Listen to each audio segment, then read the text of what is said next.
बलअम Bauer नामी एक शख्स का जिक्र कुरान मजीद फुरकान हमीद में आता है। अल्लाह ताला फरमाता है, ए मेरे नबी, उनको उस आदमी की खबर दो जिसको हमने अपनी आयतों का इल्म दिया था। तो फिर वो उनमें से निकल गया और उसने शैतान की पैरवी की। उस शख्स का जिक्र आता है, मूसा अलैहिस्सलाम को अल्लाह ताला ने उसकी कौम के साथ जंग करने का हुक्म दिया।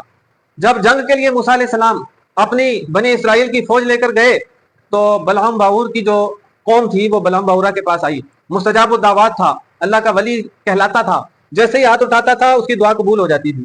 उससे उन्होंने कहा कि मूसा अलैहिस्सलाम अपना लश्कर लेकर हमला आवर होने लगे हैं, तो तुम मूसा अलैहिस्सलाम के खिलाफ और उनकी कौम के खिलाफ बद्दुआ करो ताकि वो तबाह बर्बाद हो जाएं और हमारे साथ जंग ना कर सके।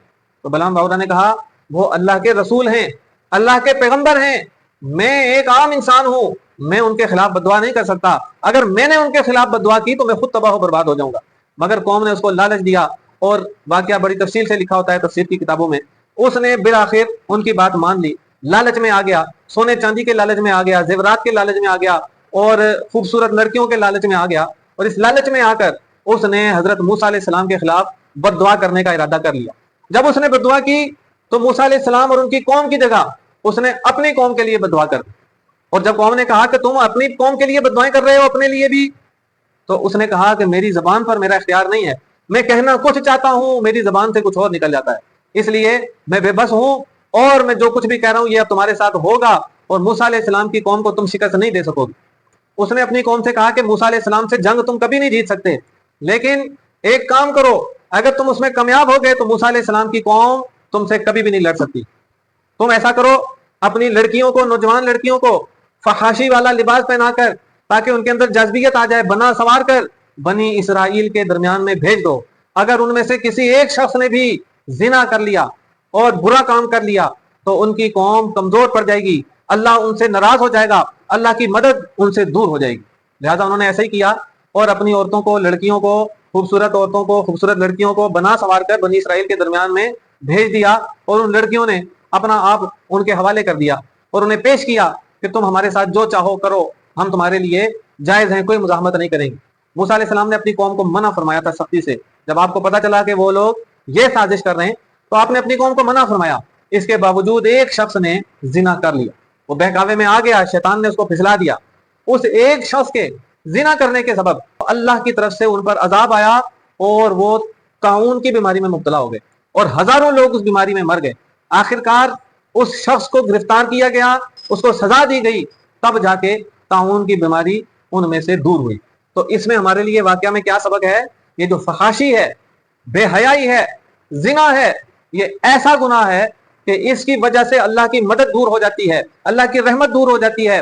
और नौजवानों के दरमियान ये फहाशी फैलाना आज का तरीका नहीं है, ये गैर मुस्लिमों का बहुत पुराना तरीका है।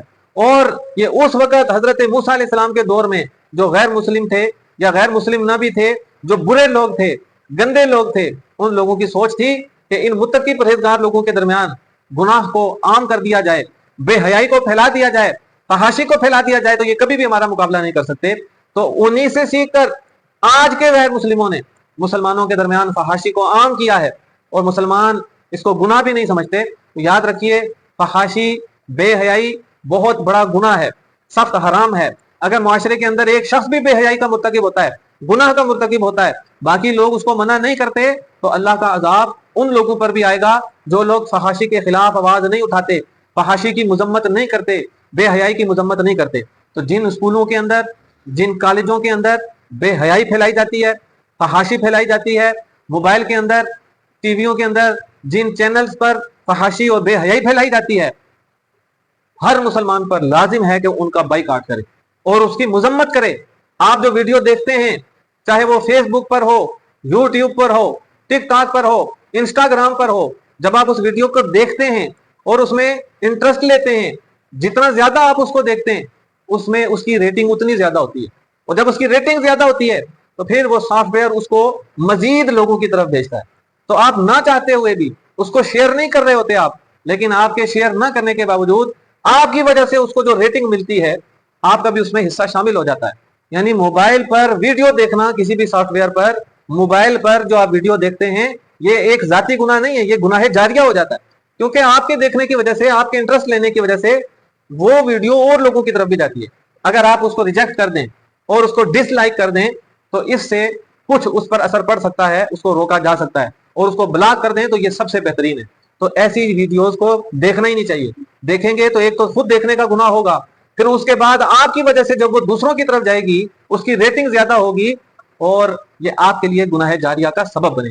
لہٰذا ان چیزوں سے بچیں, یہ جان بوجھ کر آپ کے اندر پھیلائی جا رہی ہیں. مسلم ممالک کے اندر جتنی بے حیائی اور فحش والی ویڈیوز ہوتی ہیں اتنی تو غیر مسلموں کے ملکوں میں بھی نہیں. جن ویڈیوز پر غیر مسلم ممالک میں پابندی ہے فحاشی کی وجہ سے, وہی ویڈیوز ہمارے ملکوں کے اندر, مسلم ملک کہلانے والے ملک کے اندر سر عام دیکھی جاتی ہیں اور سب سے زیادہ دیکھی جاتی ہیں. نعوذ باللہ من ذالک. اس لیے ان چیزوں کی مذمت بھی کریں, بائیکاٹ بھی کریں, اور عملی طور پر اس طرح کی ویڈیو آپ کے سامنے آئے آپ اس کو فوراً ریجیکٹ کریں, دیکھنے کے بجائے اس کو ڈس لائک کر کے اس کو بلاک بھی کریں, تاکہ آئندہ آپ کی وجہ سے وہ ویڈیو کسی اور کی طرف نہ جائے, آپ کی وجہ سے اس کی ریٹنگ کے اندر اضافہ نہ ہو. اس کے برعکس اگر کسی قرآن پاک کی آیت آپ کے سامنے آتی ہے, کوئی حدیث مبارکہ آپ کے سامنے آتی ہے جو مستند حدیث ہو, یا کوئی بھی نیکی کی بات آپ کے سامنے آتی ہے, اچھی بات آپ کے سامنے آتی ہے, اگر آپ اس کو پورا سنتے ہیں, پورا دیکھتے ہیں, اس کی بھی ریٹنگ میں اضافہ ہوتا ہے. اور اگر آپ اس کو تھوڑا سا دیکھ کر فوراً ہٹا دیتے ہیں تو اس کی ریٹنگ گر جاتی ہے. آپ اس کو لائک کرتے ہیں, اس کی ریٹنگ بڑھ جاتی ہے, اور آپ شیئر نہیں بھی کر رہے ہوتے پھر بھی وہ خود بخود زیادہ لوگوں کی طرف جاتی ہے. اور اگر آپ اس کو لائک بھی نہیں کرتے, شیئر بھی نہیں کرتے, دیکھتے بھی نہیں ہیں, تو آپ اس کی ریٹنگ کو گرا دیتے ہیں.